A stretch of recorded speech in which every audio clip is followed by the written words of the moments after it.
લગ્નના 15 વર્ષ પછી આને અલગ થવું મારાથી. બોલો. મેં તને અલગ થવાનું ક્યાં કીધું વાલી? તો હું કીધું? હું તને એમ બોલ્યો કે આ વર્ષ થોડુંક માઠું છે એટલે આપણે કપડાની ને એની ખરીદારી કરવાની હોય તો આપણે એમાં ધ્યાન રાખશું. બાઈને ક્યાંક જમવા બમવા જવાનું હોય તો આપણે આ વખતે ઓછા જાવું, અને બહારગામ ફરવા જવાની ક્યાંય ટ્રીપ હોય તો આપણે કેન્સલ કરી નાખીએ, આ વર્ષે ન જાય. તો એનો મતલબ શું થાય? બરોબર છે જય હો.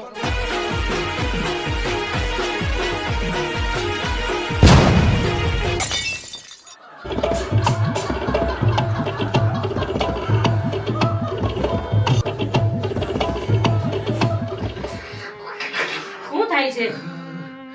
શરદી ઉધરસ બહુ થઈ ગયા, દવા લઈ આવી છે.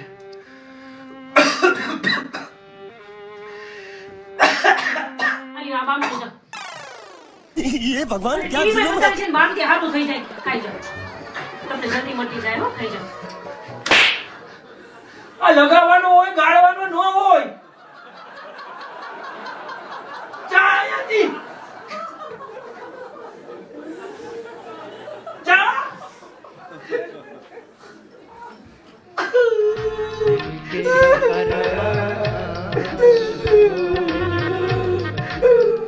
ભાઈ છોકરાઓને બહુ ખીજાઈને હું નો કરો. એ હજી હાવ નાના છે, એને બાળ બુદ્ધિ કહેવાય, એને નો ખીજાવાય. શું છે વાતું કરતા તો નહીં કંટ્રોલ કરવાનું, વચમાં જાવ. તમારે નહીં ખીજાય કરવાનું, એને હજી નાના કહેવાય, હાવ બાળ બુદ્ધિ કહેવાય, એને નહીં બોલવાનું કાંઈ. હો तू चुप रहे बाबा, तू चुप रहे. हाँ?